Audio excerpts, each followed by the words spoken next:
Welcome to the Armani Talks YouTube channel, the #1 YouTube channel to help you level up your communication skills.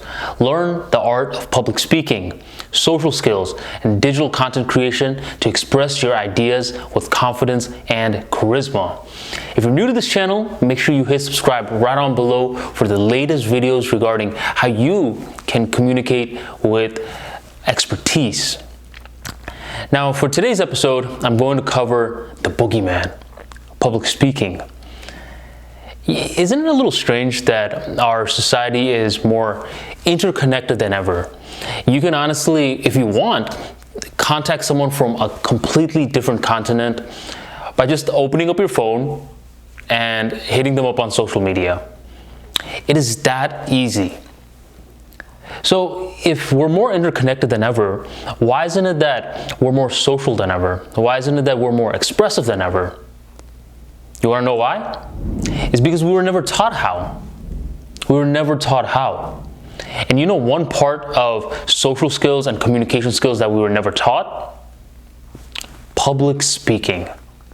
Public speaking is the boogeyman because we were never taught about it much growing up. I mean, if you think about it, the main time that we had a class on it was, I think we had like one class on it in college.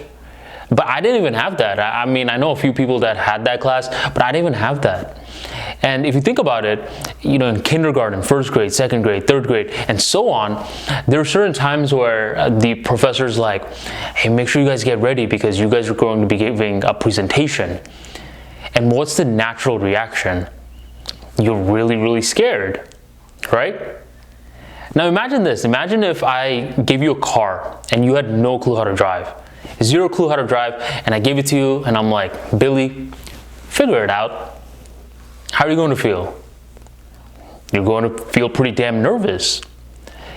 And here's the thing, when you don't know much about it, your body, your mind just assigns a very negative connotation to it, because with that level of uncertainty, you get a level of fear. And that's why public speaking is the #1 fear on the entire planet. It was Jerry Seinfeld who said that, public speaking is the #1 fear on the planet. If that's the case, if I go to a funeral, the guy giving the eulogy is worse off than the guy in the casket. Pretty daunting, but it's true. So what would you do if I told you that the #1 fear on the planet can be conquered just with a little bit of effort? Would you believe me, or would you think that there's a catch? I'm here to tell you that it is possible. It's something that you can do at any time. You just need to have the courage, and you just need to have the consistency for it. Because here's the thing, a lot of people think that, oh, okay, I'll figure out public speaking when I need to. Listen very, very carefully. If you have a best friend, okay, if you have a best friend, then you will be public speaking. Understand that. Because think about it, who's going to deliver their best man speech, or the groom speech, or the bridesmaid speech, whatever? Their dog? No, you are going to be delivering it. So if you have no clue how to public speak and you have a best friend, understand that your time is coming. But there's no reason to fear. Okay? Because a channel like this is going to really give you clarified insights into public speaking, and it's going to be your duty to execute these tips. Where are you going to execute it? You're going to execute it in none other than Toastmasters. Now here's the thing, Toastmasters, I personally think, is one of the best clubs to invest yourself in for the amount it costs. I mean, I remember when I was when I had this nagging problem of speech anxiety, I wanted to get it resolved. And when I found out the price for Toastmaster, I was like, huh? Where's the rest of it? But it really is that cheap. It's not that expensive, so that's good. But we'll talk about the price later. But what we're really going to be discussing in today's video is how the hell does Toastmasters work? How does it work? Does it work? These are questions that I'm going to be discussing today, so make sure you stay tuned and watch the whole thing. So the first thing, does Toastmasters work? This was one of the questions I had when I was first going into the club, and I'll be honest, I went with a little bit of hesitancy. But I kept hearing time and time again how popular Toastmasters was, and I kept hearing, this shit works. Okay, this shit works. And the first time I ever gave a speech, it didn't go that well, but I stayed afterwards and networked with a lot of the people, and it was inspiring to hear where they came from to where they were now, just due to Toastmasters. Like, the bridge between speech anxiety and actually enjoying giving a speech was Toastmasters for these individuals. So the first thing is, yes, Toastmasters does work, okay? So fix your mindset towards that. Now that you understand that it does work, the question is, how does it work? So I often get the question from completely like new beginners where they don't know if they should speak or whatever. Like, do you have to speak? Now that really depends on the club, okay? Sometimes the table topics master, which is the person that makes you do impromptu speeches, 1 to 2 minutes long, okay? They sometimes choose it on the guest, but if you don't want to, you traditionally don't have to, okay? So do you have to speak? It really depends on the club, but more often than not, no. You could go observe for the first time if you're like that nervous. But I'm going to tell you why you should participate shortly. So basically the way the club works is that it's broken down into multiple different groups, okay, multiple different positions, and then there's a lot of guests involved as well. So let's break down the speaking opportunities first. So I mentioned the table topics, okay? The table topics is 1 to 2 minute presentation that you have to think off top of the head, okay? There's going to be a table topics master that chooses random people from the audience to participate, okay? That's one speaking opportunity, and this is 1 to 2 minutes long. The second one is the planned speeches, okay? Planned speeches is when you actually go ahead and you practice your speech from a book, from a guide, okay? And from there, like you practice and you deliver it. They're going to give you the exact time zone and all of that stuff. So it really depends on the speech. So that second part is planned speeches. Then the third part is evaluations. Okay, each speaker, and there's typically 2 to 3 speakers that go up, each speaker will be assigned an evaluator, and the evaluator will give a 2 to 3 minute evaluation of the good and the bad parts of the speech. Okay, so those are the main 3 speaking options. Now I want you to understand something. Toastmasters recently switched up their format. So before, we had this one book that we were all working out of, but nowadays it's different paths for your desire. Okay, so say you're someone that wants to become funnier. Well, they have a path for comedy. Okay, for humor. Say you want to become more persuasive, they have a path for that. Say you want to become a better leader, they have a path for that. So Toastmasters nowadays is very robust. There's a path for virtually any kind of speaking opportunity that you want, and the path that you choose will dictate the kind of presentations that you have to give for your planned speeches.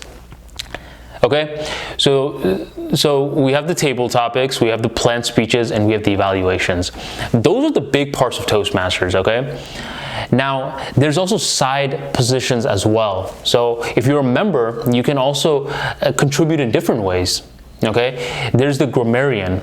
The grammarian is going to be the person that is keeping a track of everyone's grammar.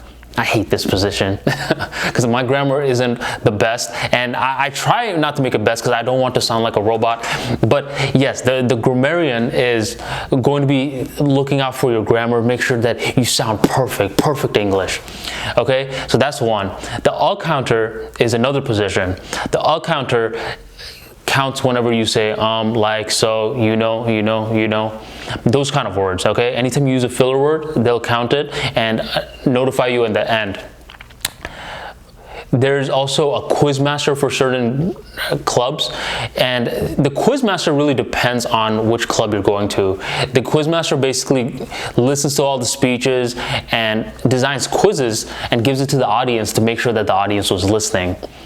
The Toastmaster is the person that leads the meeting, okay? A lot of clubs have certain themes for the meetings depending on the Toastmaster's choice.